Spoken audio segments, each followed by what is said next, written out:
বিভিন্ন জায়গায় বিশেষ করে খাগড়াছড়ি আমাদের মাইনরিটি সম্প্রদায়ের উপর কিছু আক্রমণ হচ্ছে।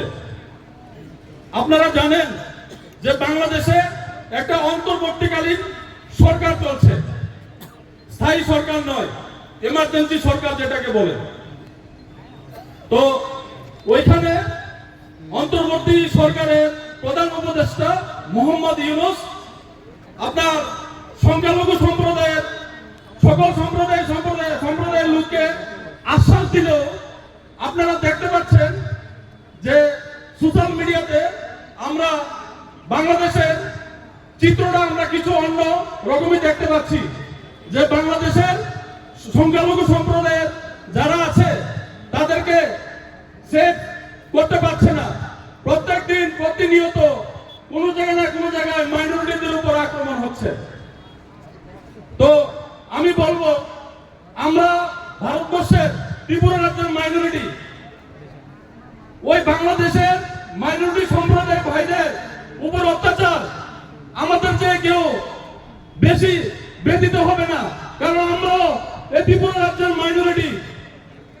তো আমরা বাংলাদেশ সরকারকে বলতে চাই, যেহেতু বাংলাদেশ সরকার আপনার 90% ইসলামিক কান্ট্রি, আমরা ইসলামিক কান্ট্রি হলে কোরআন হাদিসে একটা কথা আছে, কোরআনের সূরা আয়াতে 32 নম্বর আয়াতে, যে যদি কোনো একজন মানুষকে হত্যা করে সে পুরা সমগ্র মানব জাতিকে হত্যা করে। আমি আপনাদের মাধ্যমে বাংলাদেশ সরকারকে বলতে চাই যে আপনারা এই মাইনরিটিদের উপর অত্যাচার বন্ধ করুন। আপনারা দেখতে পাচ্ছেন যেখানে মাইনরিটি সম্প্রদায়ের উপর অত্যাচার হয় সেখানে স্বৈরাচারী সরকার বেশি দিন থাকে না, কারণ আপনার সংখ্যাগুরুরা কখনো মাইনরিটিদের উপরে অত্যাচার মেনে নেয় না। কিছু পার্সেন্টেজ একটা সমর্থন করলেও সংখ্যাগুরু যারা থাকে তারা কখনোই মাইনরিটিদের উপর অত্যাচারকে সমর্থন করে না। তো আমি আপনাদেরকে বলতে চাই যে বাংলাদেশের এসব অত্যাচার আপনাদের মাধ্যমে, মিডিয়া বন্ধুদের মাধ্যমে, বাংলাদেশের সরকার পরিবর্তন হয়েছে। আপনারা দেখতে পাচ্ছেন শেখ হাসিনার সরকার পতনের পর নতুন ইমার্জেন্সি সরকার গঠন হয়েছে। আমরা অনুরোধ জানাবো যে বাংলাদেশ সরকারকে, যে বাংলাদেশে যেন কোনো একটা মাইনরিটি বাইরের উপরে আক্রমণ না হয়, তাদের বাড়িঘর জ্বালানো না হয়।